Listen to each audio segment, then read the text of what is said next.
Hello, Hello.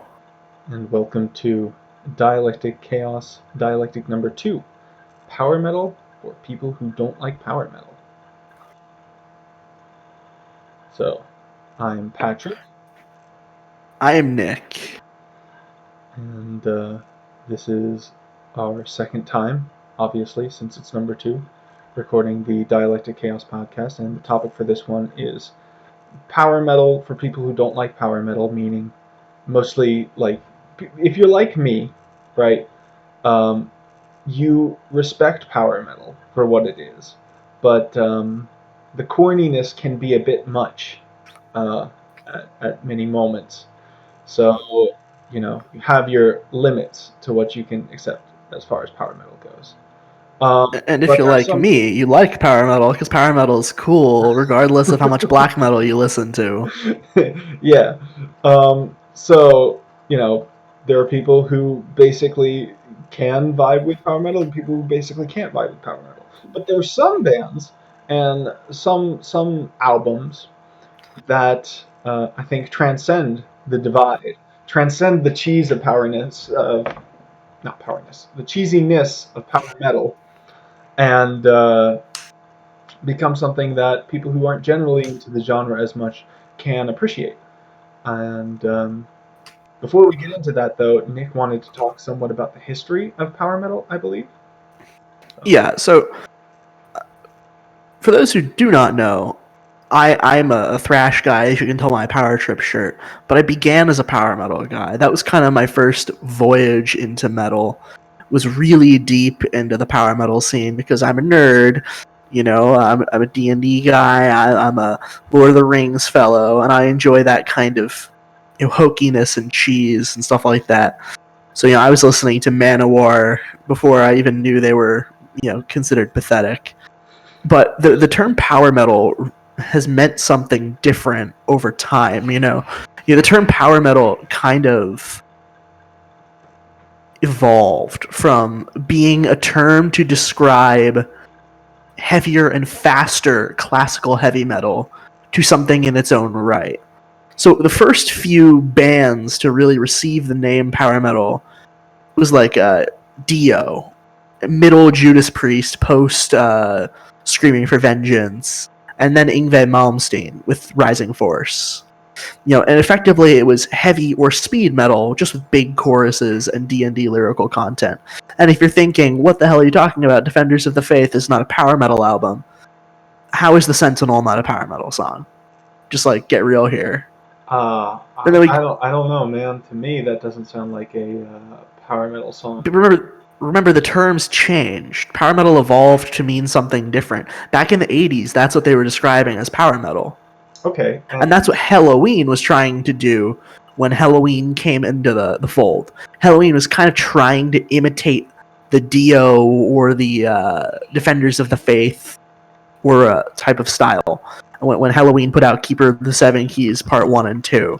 And then Follow the Blind by Blind Guardian was kind of trying to follow Accept. And this is the second movement of power metal, just the classical power metal.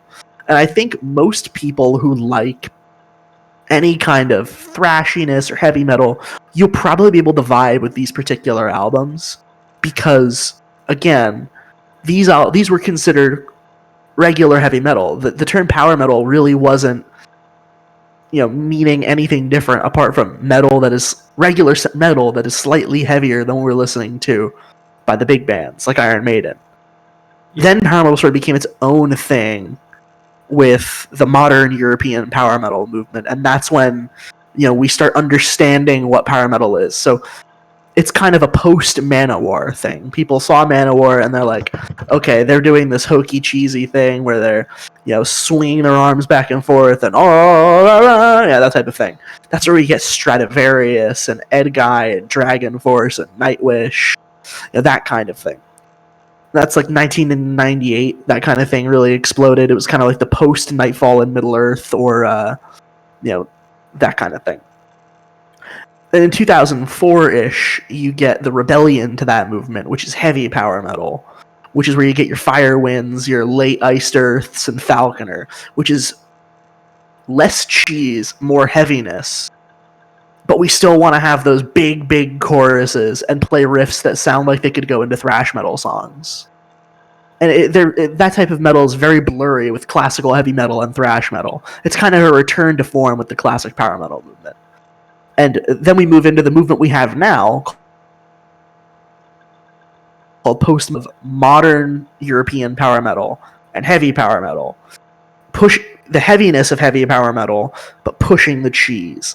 And that's your Sabatons, late Blind Guardian, like Beyond the Red Mirror era Blind Guardian, Freedom Call, Brothers of Metal, which is they're blowing up right now. They're the Evil of power metal. So no, yeah, that's kind of the history of power metal. That's not very good. Well, their first album was spectacular. Their second album blew. Well, So Evil's first album wasn't even spectacular. Evil has like a couple good songs on their first album, and the rest of it's kind of generic. But people were hoping for a lot more than they got. yeah, that's kind of what Brothers of Metal is. They're the ones that do the song that just goes, "It's Tuesday," right? Yeah, one of their songs has a chorus that's "It's Tuesday" or something like that. It's actually a pretty good song. Look, Brothers of Metal is really good. It's just the hokiest, cheesiest nonsense in the world, and you feel guilty listening to it, but you can't stop. So this week, I am, in case it wasn't clear, the much less schooled on power metal, which is natural. I'm schooling you on power metal. Yes, you are. You're schooling me on power metal, and he gave me 3 albums in addition to the ones I had already heard, which I had heard some Blind Guardian, Mutiny Within, Camelot, Falconer. He gave me 3 more albums to listen to this past week, and actually, I guess you gave me 4 because you recommended that Symphony X album. Yeah. So Symphony X, Divine Wings of Tragedy, Horror Show by Iced Earth, Firewind, Days of Defiance, and what was the Ed Guy album you recommended? Do you remember? Hellfire Club. Hellfire Club. So Ed Guy, just point of information, was kind of the control because Ed Guy is about as typical power metal as you can get. Yeah, Ed Guy was. And they're a lot of fun. Ed Guy was really difficult for me to swallow. It's rough sometimes. Were extremely cheesy and hokey, and the lyrics were ridiculous often. You didn't dig Lavatory Love Machine? I did dig Lavatory Love Machine's concept, but I couldn't understand what they were saying, so it wasn't as funny as like I would hope it was. It's a song about a plane crashing, and because the plane's crashing, he's gonna go screw the stewardess in the bathroom. Yeah, there you and then they die. Oh, right, because the plane's crashing. I forgot. That makes sense. But surprisingly, the worst part about Ed Guy for me wasn't even the vocals. It was those pop modulations, man. Like that thing where they changed the chorus up, and it's just like the same thing over and over again, but like in a higher key in the most pop way possible. I'm not against modulations. Modulations are great, but I'm against the pop style where you don't change anything and there's no transition. It's just up there. Ed Guy has some glam metal influence in there, which is a little rough. Yeah, but that's setting a negative tone. I like the other 3. I especially like Firewind because, like you're saying, it is kind of like those first 2 songs. I'm like, are you really sure this is power metal? I can see it with the choruses and all that, but like it's so thrashy. As it went on, it was definitely more clearly power metal. There was more heavy metal parts. There was more upbeat parts. But it was great the whole way through. I really enjoyed Days of Defiance. Iced Earth Horror Show was good. I wasn't entirely sure like how I felt about those vocals. They were still a little over the top, a little cheesy for me. People love his vocals. He's considered one of the best in American power metal. And he's got a great story behind him too. He left the band after 9/11 to go be a cop. Because he just like, okay, I can go on making music if I can help people. So God bless Matt Barlow. Mm-hmm.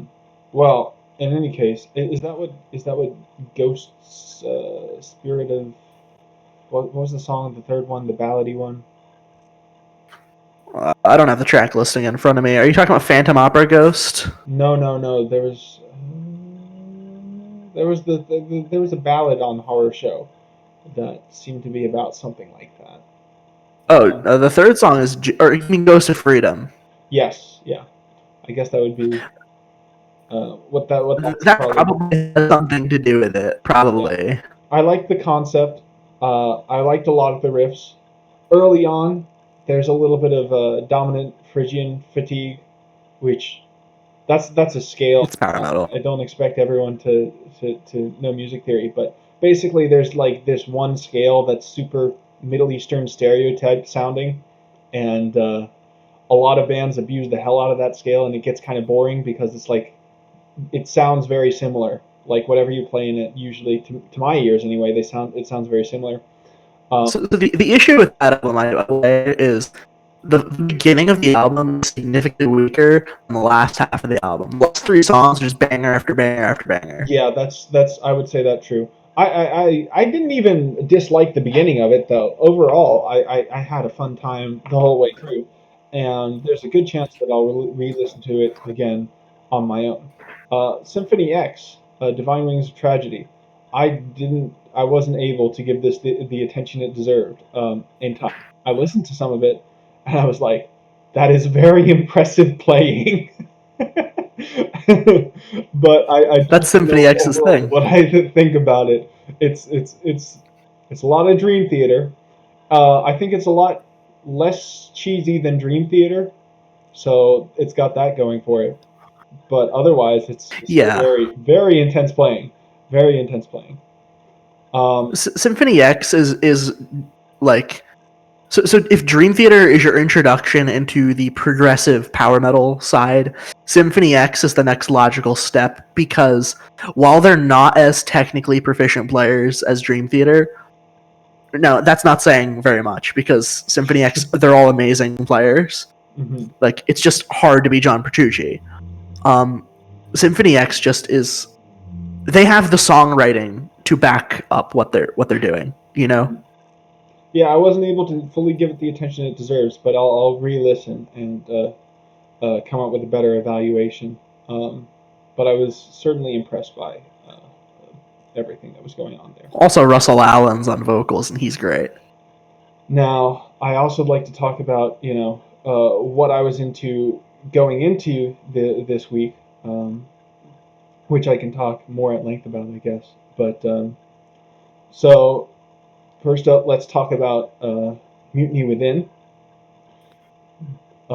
This Second is week in a row, we're talking about Mutiny Within. Yes, it is second week in a row we're talking about Mutiny Within. But for those of you who haven't seen the first week, we were talking about Mutiny Within. Mutiny Within is not the most well-known band. I wouldn't quite call them obscure anymore. They certainly were. We found them the same way through iTunes recommendations back in like 2010 or whatever when this came out. Yep.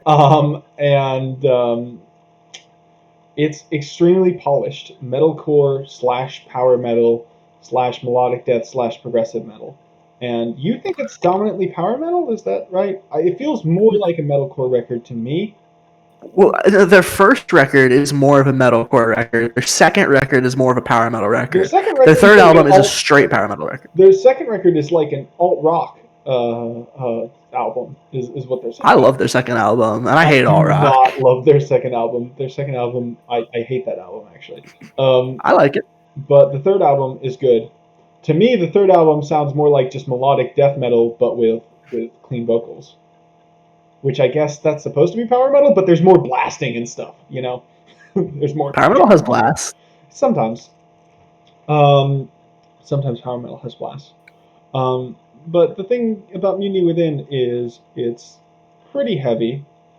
Um, and it's just very accomplished. Accomplished musicianship, polished sound, and the vocalist is just incredible. And speaking of incredible vocalists, that's one of the things that makes power metal cheesy or not. Hold on, there's Something. some sort of video issue. Oh, it's the absence of the bot. Um, can you get the bot back going in?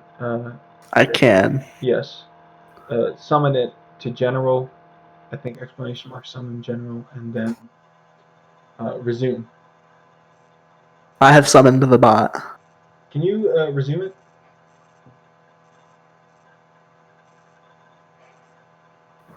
The player is not paused, it says. Oh. Don't worry, I would just do this. Well, anyway. I have 10 songs. Alright. Oh, yeah, this music in the background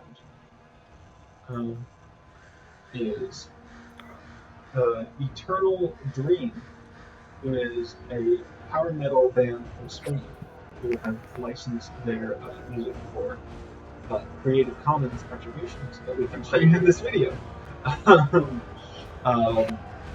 That's not why they did it, I'm assuming. But no, they made it specifically for us. Yes, it was all part of their master plan. No, anyway.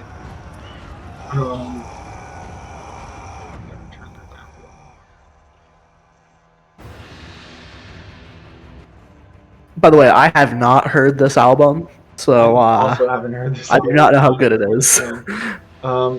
So, where were we? Mutiny Within. We were talking about Mutiny Within. We were talking about Mutiny Within, but I think we had just finished talking about Mutiny Within. And I was saying, speaking of great vocalists who are not at all power metal corny at all, let's talk about Roy Khan of Camelot. This is, I think there are two things. You consider Camelot not a very good gateway band for power metal. No, I think they're a terrible gateway band to power metal. You like them though, right? I like selected songs. I think Roy Khan's a great vocalist, but they've never impressed me, to be honest with you. That's so strange. And I'm a power metal guy. I went really deep into power metal about 5 years ago, and I know tons of power metal bands. Listen to all this crap. Camelot always just kind of was like, they've got a handful of great tunes, and then otherwise just like, eh. But if I'm making a power metal playlist, I maybe will include one track, and it's only Simone Simmons from Epica on it. Okay. I think the best thing Camelot created was the name Epica, so the band Epica could be a thing.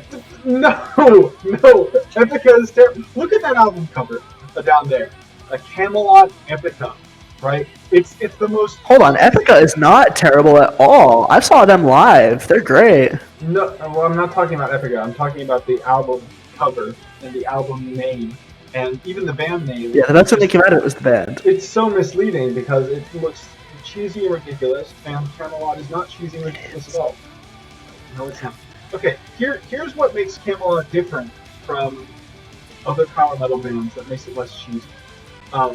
Camelot, Roy Khan, right, is not a cheesy vocalist. First of all, I'll give him that. He is not a cheesy vocalist. He is operatic, but he's not operatic in a way that's all brassy or nasal or anything like that. It's just a very high quality, smooth type of voice, and there's great acting in the voice. You know what I'm saying? It goes through. It pulls off the drama very well without ever lapsing into cheese, and great lyrics too, by the way. And then secondly, Camelot's music is the production is more like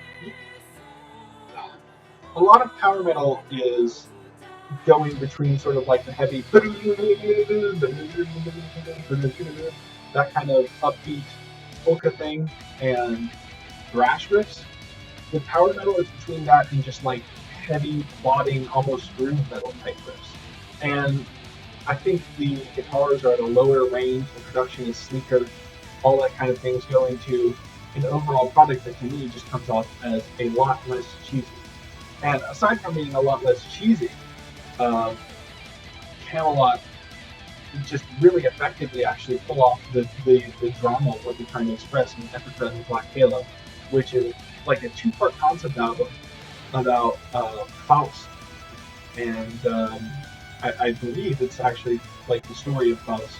It's like true to the actual narrative of the book Faust. um, and they just go through the story in a very convincing way. Um, and they've got great symphonic elements also on top of that. So what's cheesy about Camelot? That's what I'd like to know. The melodies. You think so? Absolutely. To be honest, the vocal melodies are real cheese in my book. So, I've taken the time to make a scale about how power metal a band is. I call it the Manowar scale. Mhm. And I put them at a hard 7. No lower. And I made them intentionally lower because I knew you'd fight me on it, but I would have put them higher. Okay. Why don't we get into that after we cover the last two bands that are on this little chart? And then we'll start talking about your scale and arguing about that. Okay. Okay, so there's two more that we haven't addressed, and we'll save the best for last. So now it's time to talk about Falconer. Sorry, you're not the best. That's just a. Falconer is good, but they're not Blind Guardian. Falconer is very enjoyable to me. Another band where the reason I like it and not other power metal is partly because of the vocals. Instead of this like Harry, it's all the way up here type thing, he sings like a minstrel, you know. And there's like a medieval minstrel. It's very folky. It's at a much lower register. It's more low key, but it's got this medieval vibe the whole way through. And this heavy metal / power metal / folkish vibe goes with just kind of that plotting medieval thing. I think Mayhem suggests it at a lot of points, you know, especially early on. Stuff like Flash of the Blade, and also a lot of Iron Maiden, like Iron Maiden. That kind of stuff has this, you know, medieval feeling to it that's very strong. And Falconer pulled that off really well too. It's not over the top. It's just like melodic heavy metal that you can call power metal, and because of those, you know, rich choruses and all that kind of stuff, with a very medieval vibe. The way I would describe Falconer is like the take the song from the show The Witcher and just make it a power metal song, and that's what it is. The guys, they sound very similar voices. I haven't seen it, but that seems appropriate because The Witcher is low fantasy and Falconer is a very low fantasy thing. In contrast to all the, like, most power metal is high fantasy, Falconer is low fantasy. And I like that a lot. Manowar is also low Then we move to the high fantasy. Manowar. I don't like Manowar. I ironically enjoy Manowar. They have one track that has Christopher Lee on it, and it has this epic moment where Christopher Lee's talking with all this modulation on his voice, and there's these big symphonic explosions going off in the background, and that's just badass. But like 9 out of 10 times, Manowar is gonna be like, hey,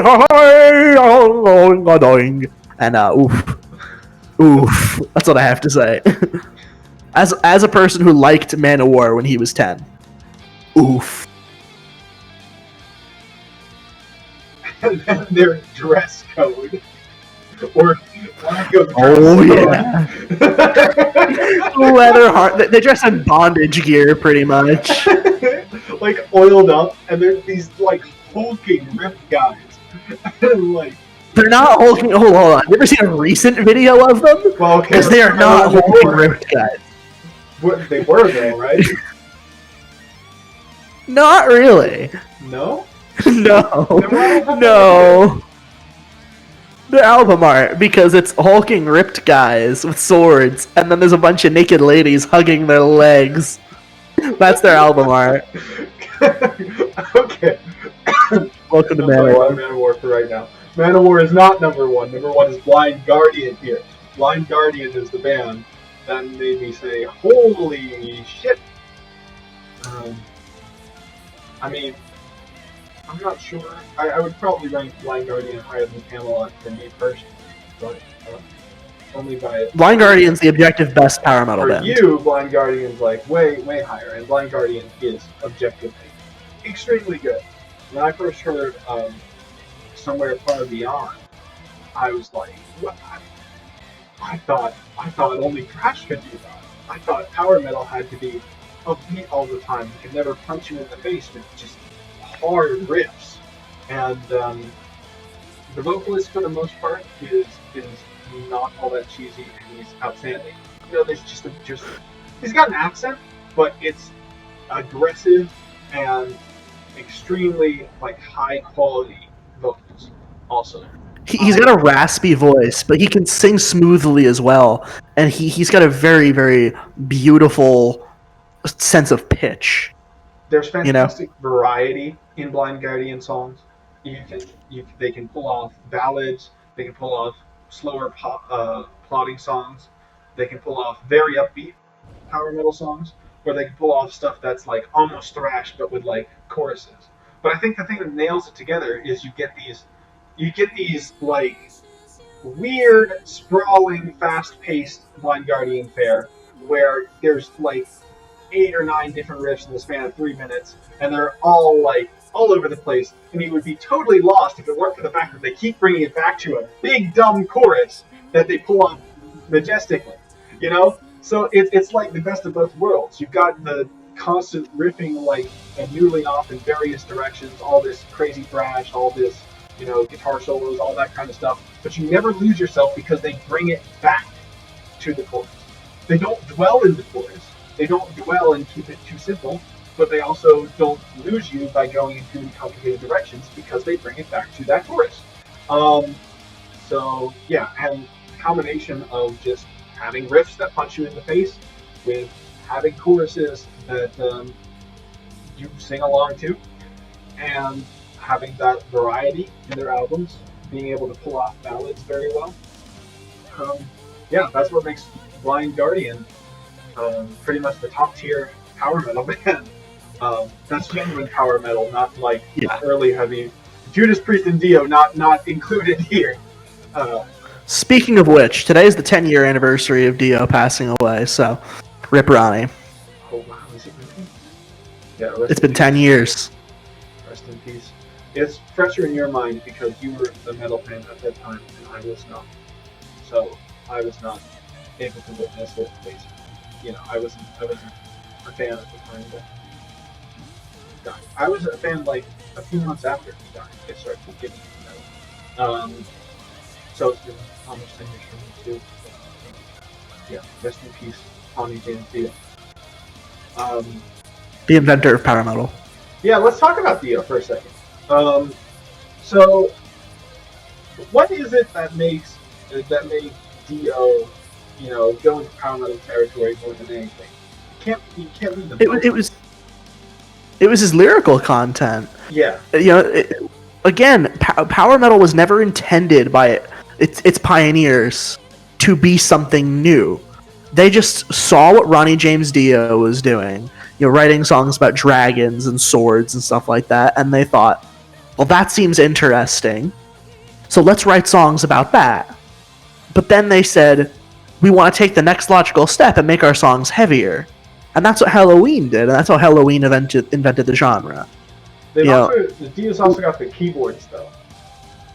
The keyboards are important. The keyboards That's true. That are very uncommon in like traditional heavy metal. But Dio's got them, and they add a fantastic element to what he's doing. Also, the emphasis on solos. I feel like heavy metal did emphasize solos just in general, but I feel like Dio especially emphasized solos, even more than Maiden or Priest did. Would you agree there? Probably, and that did pull really into power metal. However, I think that probably was less influenced by Dio and more influenced by Queensryche and by Yngwie Malmsteen. Because, the Queensryche had tons of solos and shredding and the progressive elements. Again, Queensryche and Malmsteen, Judas Priest, and Dio are kind of what power metal was intended to be. Oh, let's take all the shredding of Yngwie Malmsteen, the progressiveness of Queensryche, and the ha of Dio, and there you go. That's power metal. 96, aka Weissman from Nick's band, Mindrazor. We didn't mention that Nick is from Mindrazor. I'm from Necroid, but Mindrazor is a thrash band who is kind of a little power metal now that we were thinking about it, just a wee bit. I put my band on the Manowar scale, by the way. I'm not on the Manowar scale because I play black metal. But Weissman just asked, Weissman aka Drum Monkey 96 just asked, can you suggest that early power metal was an influence? Early Rainbow was an influence in power metal? Question mark. Absolutely. Yeah. Absolutely. I think we're regarding Rainbow as kind of proto-Dio for these purposes. I mean, Dio was different. Dio was more like melodic, heavy metal of the later period. There's less blues in it. But the keyboards are there, the extended solos are there, and the fantasy elements are there too in Rainbow. So, in fact, I would go so far as to say Dio influenced early power metal. Rainbow influenced later power metal. I think a lot of the folks who were making power metal in the early 80s didn't have a lot of hindsight. They saw those 4 bands, like I said, and were like, okay, we're going to get really into these bands and create something out of that. Then as power metal evolved as a genre, I think a lot of the later bands, and even Blind Guardian, because Blind Guardian has this amazing progression from, faster version of Somewhere in Time on Follow the Blind, all the way up to playing with 7 strings and an orchestra on Beyond the Red Mirror. I think as they got older, they started looking back to Rainbow, hearing songs like Kill the King and the Gates of Babylon, and being like, we could do stuff with that too. Speaking, though, of Follow the Blind and of my band, we're not directly influenced by Follow the Blind because I heard Follow the Blind like maybe a month ago or something like that. But I'd like to take a minute just to acknowledge how similar a lot of the progressions and riffs on Follow the Blind are to a lot of stuff that Emperor and Dissection is doing. Like, it sounds to me... There's an interesting story with that, too. It sounds to me like Emperor, especially, was heavily influenced by Follow the Blind. And that's so strange to me, that to think of, like, early power metal influencing black metal, because they're so opposite worlds, for the most part. But if you listen, especially, like, the title track, for instance, that sounds like if you just replace the vocals with, like, raspy type stuff, and add more verb, maybe some blast beats somewhere or other, it would just be like an Emperor song. Like, Towards the Pantheon, I think, is something that sounds a lot like it. Are you... Like, do you so, just tell your story. You're right. So, Blind Guardian is Blind Guardian because they wanted to distance themselves from black metal. Because their original name was Lucifer's Heritage. Really? And in all the records... Yes. And in all the record stores, they were putting them with Bathory and Celtic Frost. And they're like, okay, then the Norway stuff happened, and they're like, we want nothing to do with this. They heard about Mayhem and Dead and stuff like that, and they're like, fuck this, we're out. So they changed their name to Blind Guardian when they got signed, and they started getting put with different bands. Wait, what year was this? The 80s. When? Do you know? I don't know off the top of my head. That's so crazy. So Blind Guardian was originally a first wave. I guess it's not that crazy though, because if you think about like Merciful Fate, if anything's like the prototype for Blind Guardian, it's Merciful Fate.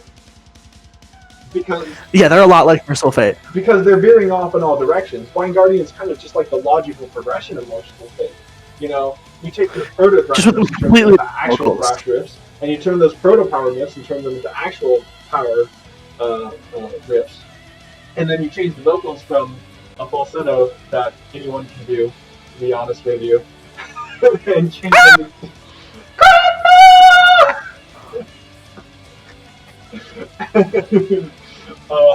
and change them into actual high-quality operatic vocals. And then you've got make it less creepy. And then you've got Blind Guardian. But only a bit less creepy, because Follow the Blind still got some creepy moments on them. In their first album is downright terrifying. Oh, I need to hear it then. I need to hear Battalions of Fear? Battalions of That Fear. sounds like a black metal record. Battalions of Fear.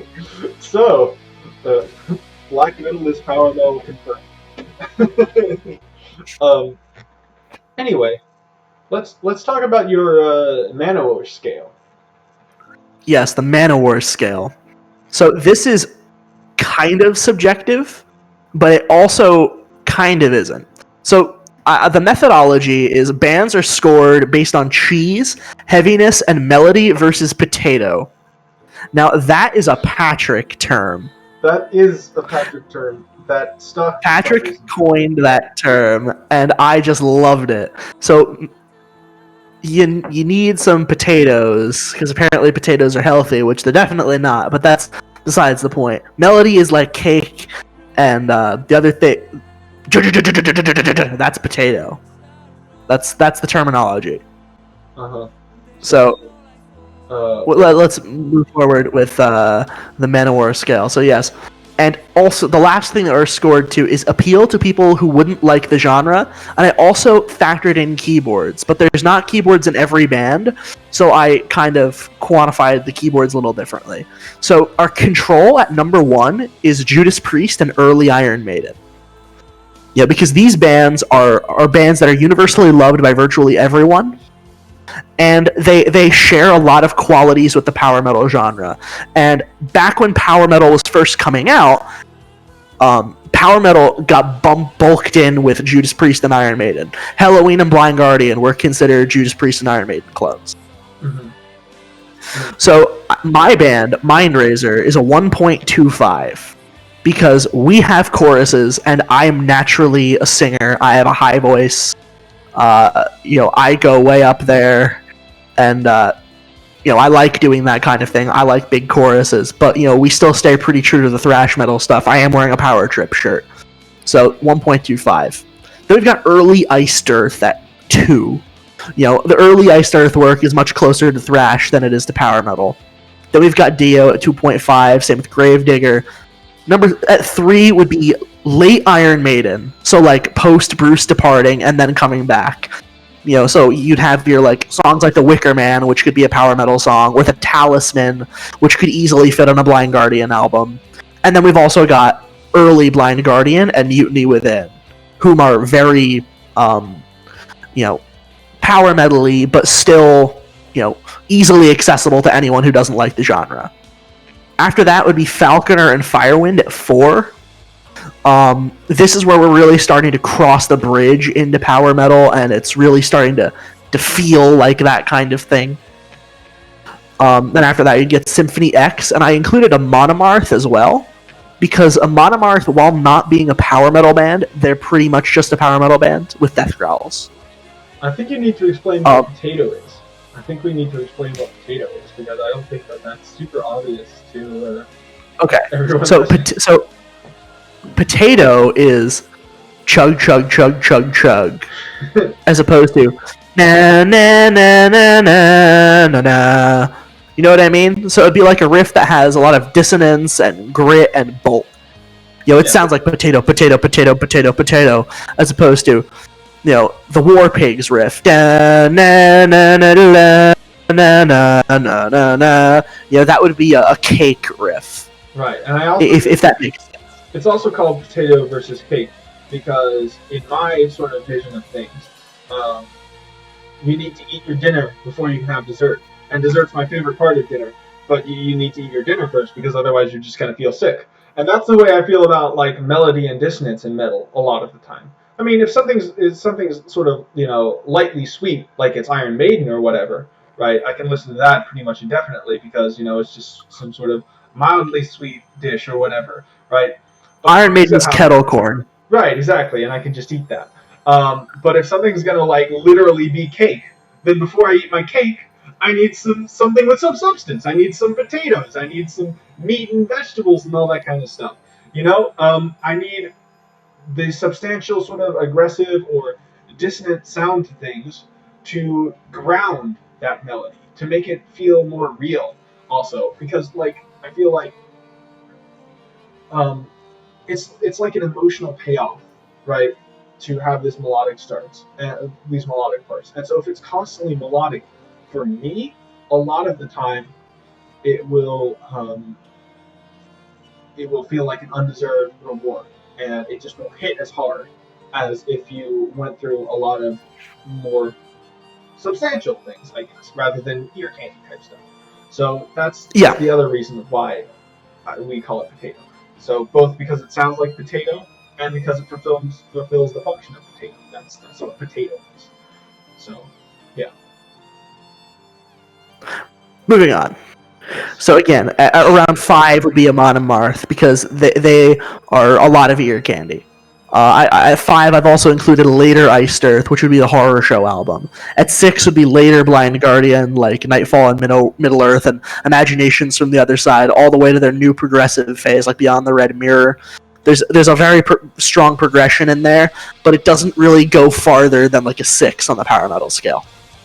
We get Hammerfall at 6.5 because they're a little more cheesy to start with than Blind Guardian. And then I've included Camelot and Epica at 7 because they're not a perfect 10, but they're both pretty out there. And again, at this point, I'd probably say if you don't like power metal, bands farther along the scale than this, apart from one huge weird exception, I wouldn't recommend them at all to you if you don't like power metal.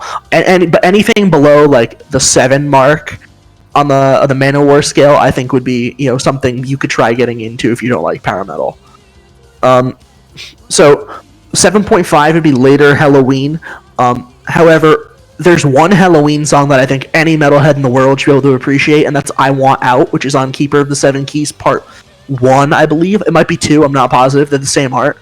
But yeah, I recommend that track. But the rest of their stuff is kind of on the cheese side. And the same would be Gamma Ray, and they're the same band pretty much. Gamma Ray was an offshoot of Halloween. Now we've got my weird exception, and this is Ailstorm at an 8. Ailstorm is immensely cheesy. They're silly, they're weird, they are true Scottish pirate metal. All of their music is about pirates and drinking. It's really silly. However, everyone seems to love them. So yeah, I've heard a couple Ailstorm songs, and I was not super impressed. Now, but over eventually. You just gotta understand, Ailstorm is not taking themselves seriously. Ailstorm is just silliness. What power metal band is taking themselves seriously? Well, hold on. All of these bands. Sorry, you're telling me that Ed Guy is taking themselves seriously? In a lot of the time, yes. A lot of the time, they're making jokes because they have a sense of humor. But I would say Ed Guy takes Mysteria seriously, Ministry of Saints seriously. Do they take the superhero? Do they take the intro? Is he serious when he's taking the intro to Ed Guy, where he's like, "Ladies and gentlemen, welcome to the Freak Show"? I guarantee you, he was. Oh my god. Cringe. He's got this other project, which is actually a little later on the scale, called Avantasia. That's supposed to be this metal symphony, and it's so cheesy, but I guarantee you he's taking it seriously. Okay. Moving on from Ailstorm, but you know what's funny? And I'd like to bring this up before I forget it, but we're both into something else where people take themselves very seriously, and the results are often not something that we take very seriously. And it's funny that you like both of those things. Oh, I wasn't thinking of black metal. Black metal is serious business. Black metal is a joke, dude! Those guys are all dicks. Okay. You're telling me you can take Varg seriously. If you don't take Varg seriously, he'll stab you. That's the problem! He's a nut bar! I'm not saying he's not a nut bar, but it's some serious business when somebody's such a nut bar that they'll stab you or whatever. But, in the shadow of the horns! I mean, they're serious about darkness and evil. If you listen to Mayhem, and Yes, and that's cringy. That's so cringy. Maybe I'm not. I can take In the Night Side Eclipse seriously. I can take Storm of the Lightsbane seriously. I can take De Mysteriis Dom Satanas seriously. Okay. But yeah, some of that stuff is hilariously cringy. Immortal's often And I love hilarious. Black Metal. Immortal is often. I'm writing a Black Metal project right now. I love Immortal. Immortal is often hilarious, and I love Immortal. And Weenie Hut Jr. That's what Immortal is. Yeah, Nick's just not that into Immortal, which is weird because everything he does sounds exactly like Immortal. Okay. Anyway, what I was thinking of was not like that. It was bad movies. This is true. Yeah. This is true. We're both very into bad movies. And I'm into bad music in general, too, a lot of the time. But the issue with power metal is that it's not bad. It's good, but it's cringy anyway. It's just silly. So let's go forward on because now we're starting to get to the fun band names. Oh, So also at an 8 is Sabaton and Edguy. So we've covered Edguy aggressively, so we'll cover Sabaton briefly. Sabaton is kind of cringy in the vocal melodies because the way the guy sings is just so hokey, but their music is actually really interesting, especially in the lyrical content, because they're very deep into World War II and they cover those topics better than any artist that's not a filmmaker that I can think of off the top of my head. I think their music can be a little hokey sometimes. Like I think Ghost Division, while infectious as all hell, is a little cringy. Sabaton's really cool though. People rave But yeah, over stuff Sabaton. with the And I think it's cool People that they're rave really over them. into the historical war stuff. I think that's cool, but I don't listen to metal for the lyrics. I listen to metal for the music. Yeah. At the end of the day. I'm the same. And I think almost everyone's the same. Like metal is a music focused genre, but Sabaton, as cool as their lyrics may be and their imagery and all that kind of stuff, it's a little boring as far as music goes, and it's just as cheesy as any other power metal band. So maybe I'd take them over Edguy because those key changes piss me off so much. But Sabaton is definitely not for me. And I can say that I think the hype is mostly based on their lyrics and not their music. There's a lot of hype around Sabaton, and I don't think it's because of the music. Yeah, I see Sabaton as a less interesting Amon Amarth musically. But moving on, at 8.5, we've got Brothers of Metal. And man, is that a stupid name for a band. But they're deceptively good if you actually like power metal. If you don't like power metal, they're not going to be for you. But if you do, really like power metal, but I really like that song that goes, "It's Tuesday, it's a good day for fighting." Yeah, Tuesday's a good day for fighting. Is that the day you do your fighting? You think, I'm gonna kill someone. I'll wait till Tuesday. Tuesday's a good day to go whack somebody off. Actually, I usually wait till Saturday night. Yeah, Saturday's the fighting day. I think. It is but Tuesday's Thursday. That's. Yeah, I know exactly what they're talking about. No, Thursday's Thursday. Tuesday's Tears Day. You're right. I'm a stupid. No way. This song is called Tear. Yes, Tear, because it's Tears Day. Tear's the god of woman, right? So, I don't know. I don't know. So then would be Avantasia and Elven King. Avantasia is the guy from Edguy's operatic project, and he does a lot of really cool things on Avantasia Records. He brings on a lot of amazing guests. He's had some great songs with Alice Cooper. He's had the guy from the Scorpions. I think Mats Levin from Candlemass was in it at one point. Just all around good stuff. Elven King's peak cheese. If you like power metal, you'll like Elven King. If you don't like power metal, Elven King ain't for you. Elven King's a little much for me. Now let's continue. Then we've got Freedom Call at a 9.5. And damn, is Freedom Call what they sound like. following Freedom Call is Dragon Force and Nightwish. I have such a soft spot for Nightwish. I've seen them live. They're a lot of fun. They've made some good music, but they're the cheesiest shit in the world. And they take themselves seriously. At high level as Dragon Force, who don't take themselves seriously. Yes. They take their music seriously, but Dragon Force do not take themselves seriously. Dragon Force are aware that their music is pretty silly. I would rank them as high as Dragon Force, yes, for the fact that that Nightwish takes themselves seriously. And again, if you want something with great female vocals, then Once by Nightwish really can't be beat.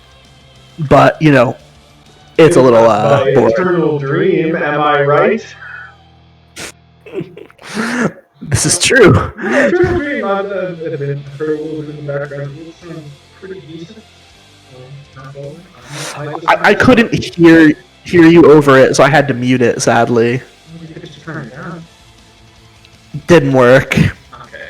Well, so now we have the two bands ranking 10. Obviously, it's going to be Manowar. The other is Stratovarius. Yeah, I've heard a little Stratovarius, and yes. Let me say this: Stratovarius has the happiest metal song in the world, and that is "Hunting High and Low." And let me tell you something: it's disgustingly catchy. It's the happiest, cheesiest thing I've ever heard, but it'll stick in your head for months. It's in my head right now. Yeah, for a second I was going to be like, maybe I better listen to it. And then it was like, maybe I better not listen to it so I don't get something that I hate stuck in my head. I am hunting high. No, I don't even want to hear any of it. I don't want to hear if it's going to get stuck in my head for months and it's a 10 on this scale. I don't know that I want to hear it ever. I highly recommend giving it a try just to experience what peak cheese sounds like. Yeah. I'm not saying they're bad, it's just infectiously cheesy. So, what is it? That is the Manowar scale. So, actually, you know what? First off, Camelot's not 7. They are 7. This is what we're supposed to. They're actually more like an 8. I don't see it, man. I mean, okay. It's true that they have less potato than Blind Guardian. That's true. But they're also less hammy than Blind Guardian. What do you mean by hammy? Like, what do I mean? Do you know what hammy means generally? I want to hear your definition of it.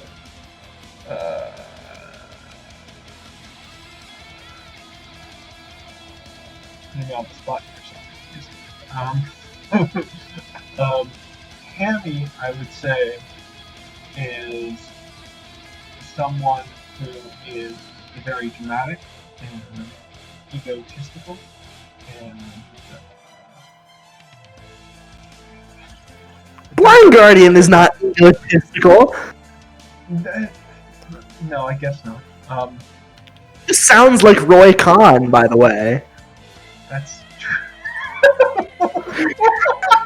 Describing Roy Khan! You're right. Well, okay, yes. Roy Khan is literally hammy, but he doesn't sound hammy. That's the point. Dude, Blind Guardian, have you ever seen them? I'm sure they're just a bunch of. They look like your dads. Yeah, I'm sure they're just guys. Honestly, it looks like someone's dad.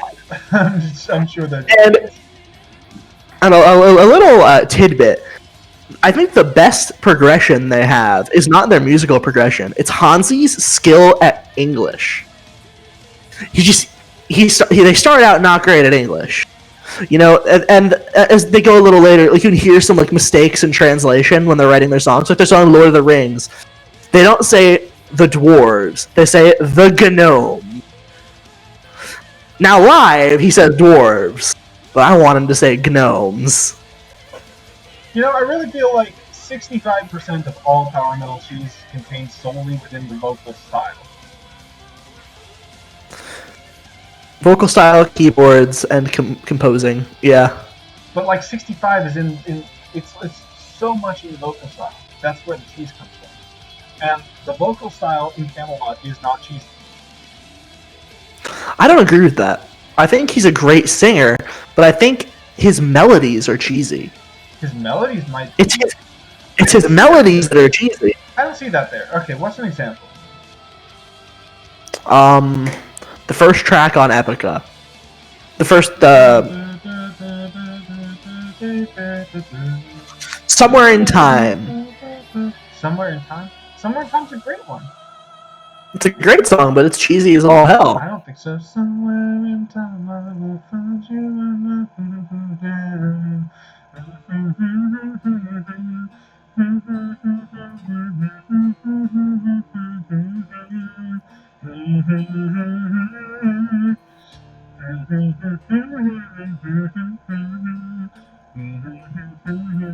Everyone, the Patrick Cummings show. Okay, I can't just hum Camelot's entire discography for the remainder of our podcast here.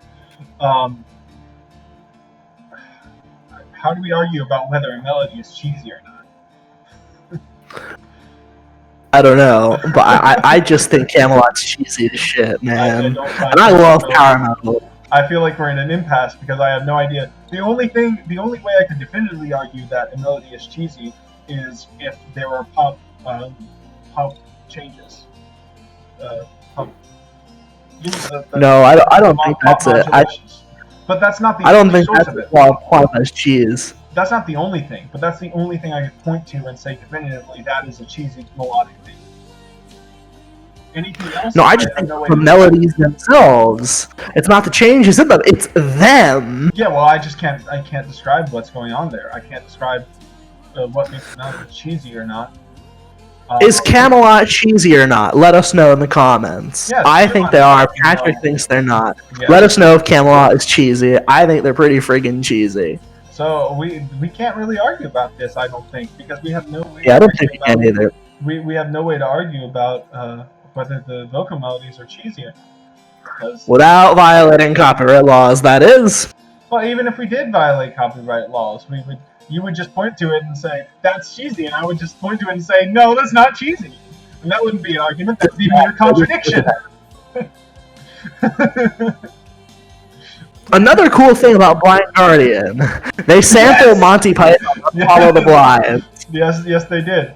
You know what? That goes into this crazy metal song. Blind Guardian is a cheese shop that doesn't sell cheese. That's what they are. Yeah, that's what they are. They're a cheese shop that sells potatoes. What a senseless waste of riffs. It's not a senseless waste of riffs. It's an excellent use of riffs. But yes. I want to buy some cheese!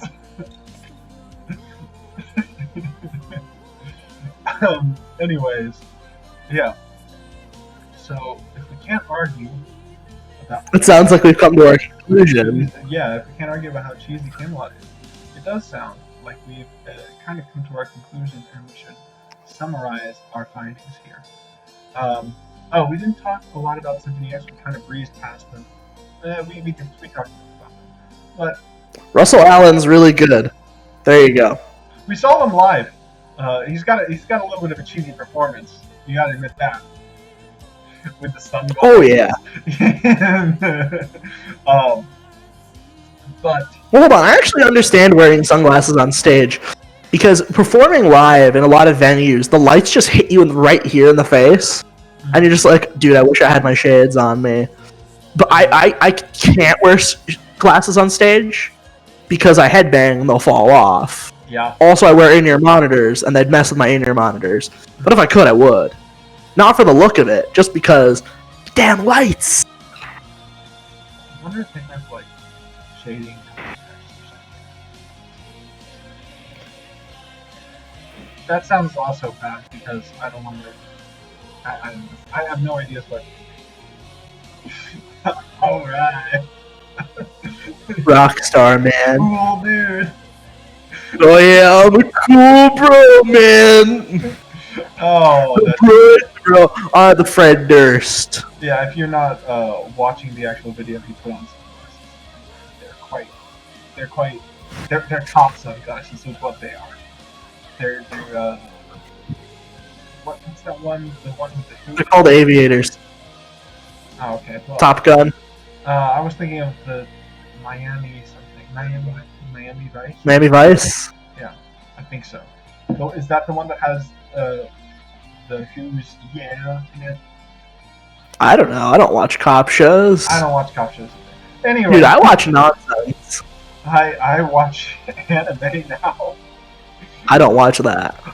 Oh yes. Speaking of power metal for people who don't like power metal, the anime for people who don't like anime has an intro, which is a power metal song for people who don't like power metal. The One Punch Man theme song is a power metal song, and I would say. Oh, we didn't even touch on any J power metal. Oh, that's kind of shame.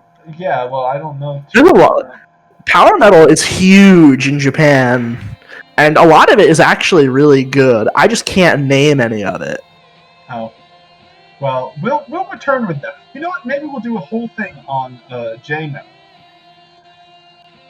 Well, that would be an episode on Ningen Isu. No, that's okay. So we're gonna have one on underrated bands, right? And then we can talk about Ningen Isu, and half of our talking about Ningen Isu there, and then do the other half of our talking about Ningen Isu on the episode on J metal.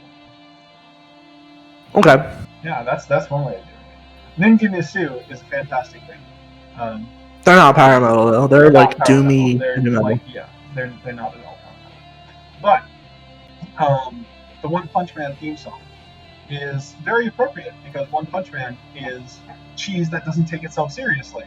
It's therefore an anime for people who don't like anime. And the theme song. I like that show, and I hate anime. Exactly. And the theme song is a power metal theme song with some heavy thrash elements, and it's power metal for people who don't like power metal. So that's appropriate. I just don't like bringing that up. Anyway, aside from that, the takeaway here is that Blind Guardian is definitely the power metal band for people who don't like power metal. But they're also the power metal band for people who like power metal. That's the crazy thing about the power metal band, actually. I think the real lesson here is, despite whatever misgivings you might have about a genre, especially if it's a non-harsh vocals genre, everything will yield a band that regardless of what type of music you like out of metal, you're gonna like that one band out of the genre. And for power metal, Blind Guardian is that band that is bigger than their subgenre that they're so closely associated with. I think I don't like metalcore, but I love Killswitch Engage. Yes. I don't like nu metal, but I love Slipknot. Every subgenre has that one band that breaks away from that subgenre while really not going away from the style. And Blind Guardian is that band for power metal. Yeah. And of course, Blind Guardian, even if you don't like Blind Guardian for some reason, the only possible reason I can think of is you're stupid. The accent on the vocals or something like that. I don't know. Yeah, he is very German. My brother doesn't, and I don't think it's actually the vocals. But he doesn't like Hansi? No, I think it's the music more than the vocals. I'm sorry. Like, I don't know. I feel like you'll grow into it. But you grew into it. No, I didn't. The first time I heard it, I was like, "This is amazing." No, I showed you Mirror Mirror, and you thought it was stupid. Not fair. That is not fair. Mirror Mirror is later Blind Guardian. That's their biggest song. Yes, but it's too power metal. By that point, they were a 6 on your scale. Early, when I heard, Somewhere Far Beyond, earlier Blind Guardian, it was much easier for me to get. So if you don't like power metal, start with earlier Blind Guardian. Yeah, their first 4 albums. I'm sure everything up to Imaginations from the Other Side, I would say is a good place to start. Follow the Blind is also good, but I would say Somewhere Far Beyond is better in my personal opinion. As an album, Somewhere Far Beyond is better. However, I think 2 cuts from Follow the Blind are better. Also, the album that came after Follow the Blind that I can never remember the name of, it's got Lord of the Rings and Welcome to Dying on it. That album's amazing too. Yeah. But if for whatever reason you find yourself not liking them, then try Mutiny Within and Firewing, and probably Falconer maybe. And if you don't like any of those, then you're a hopeless case. You're a lost cause. Especially Firewing. Firewind also just has some of the most amazing guitar solos out there. You know, think of it this way: this guy was good enough that Ozzy fired Zakk Wylde to hire this guy. So, and we can't agree on Camelot, so there'll be no takeaway there. They're good though. You gotta admit they're good. Yes. Okay, great. So I think that about covers everything we want to say here. So, what are we going to talk about next week? The last one. I don't know. What are we going to talk about next? Want to decide that now? Yes, let's decide that on stream. Okay, we're going to decide what we're going to talk about next week on stream. We wrote down a great old list of possible ideas of what we want to do in the future. So I'm going to go reference that list. I am also pulling up that list. So, if I can find it. Dialectic ideas. It should be in. Well, no, it's in my share. It's not. So it's called Dialectic Ideas. Dialectic Ideas. There we go. Mm-hmm. Ooh. How about this?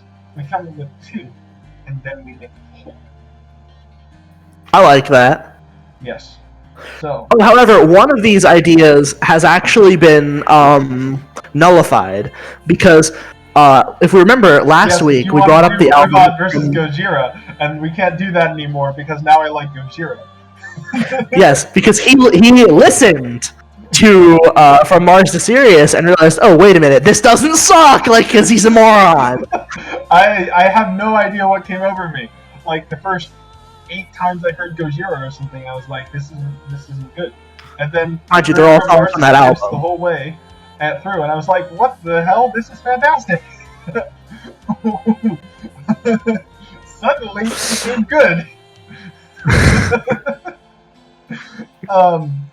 We can't debate Gojira versus Voivod because Gojira is universally decided as good. So. Alright, so. This was kind of a how to get into power metal episode, so we shouldn't do a how to get into episode. No, I don't want to do Megadeth versus Metallica just yet because I want to. Who wants to do that? No one wants that. We definitely got to do that, but I feel like we should wait till we get a little bit more established, a little more of an idea what we're doing before we do something. We could do Ghost, Why They Don't Suck. That's possibly an option, but the one I'm leaning towards is kind of the best and worst of all. And I don't want to put those two against each other because they're too similar. What? Ghost and Molecore? Why certain Molecore bands are great, because in either case we're making justifications for why popular new bands are actually sometimes good.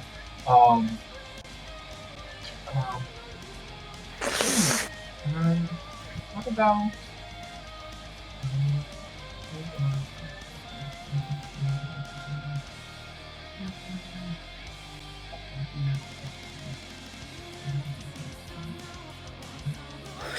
I think Molecore could be cool. Molecore could be cool. Let's just come up with a different one.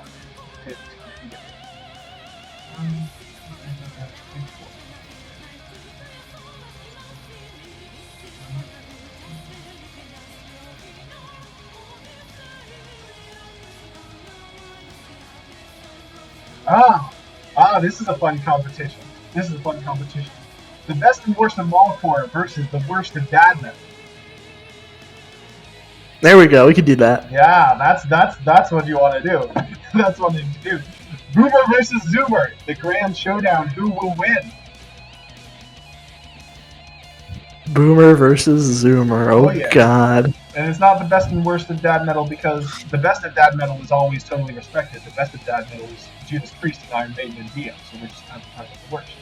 But the best of Molecore is not respected, so there's a little unbalance here. So, we're gonna talk about. So do you want to talk about Slipknot or Saxon? Yes, Slipknot versus Saxon.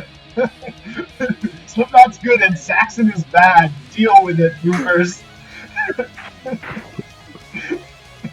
Well, hold on. Saxon has a handful of good tracks. Okay, I've heard like 3 Saxon songs. So if we do this, I'll need to listen to more Saxon this weekend. Oh no, I'm gonna have to listen to a bunch of shitty death metal. Dude, I'm gonna be honest. I loved doing research for this episode because I've just listened to a bunch of albums I haven't listened to in like 6 years. Yeah, this is it's so much fun. Like preparing for this thing. Like I basically, even if nobody watched, literally, I would want to keep doing this because it's so fun to sit down and have a structured discussion about this and do research and all that kind of stuff. Dude, I listened to over 100 power metal songs this week. I listened to like 6 different albums. Yeah, plus re-listens to things. But yeah. So next time, the worst of bad metal versus the best and worst of mothcore. Who will be our next dialectic? You decide in the poll that we'll have on Facebook and maybe Twitch. It feels unnecessary. Facebook poll will work. Yeah, everyone's following us has Facebook at this point. So we'll have the Facebook poll, and we will decide whether we're going to be boomers or zoomers. That's great. So, I guess without further ado, this has been Dialectic Boom Podcast. Zoom! Boom Zoom!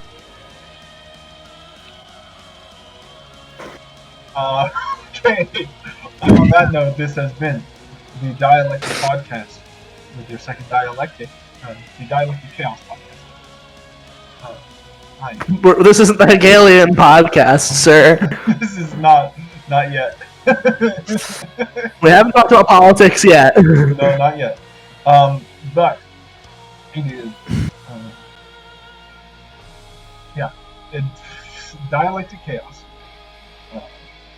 Your heavy metal idiots podcast. Metal Idiots podcast. Yes, Metal Idiots podcast. I am Patrick. I'm Nick. And we're going to end the stream there.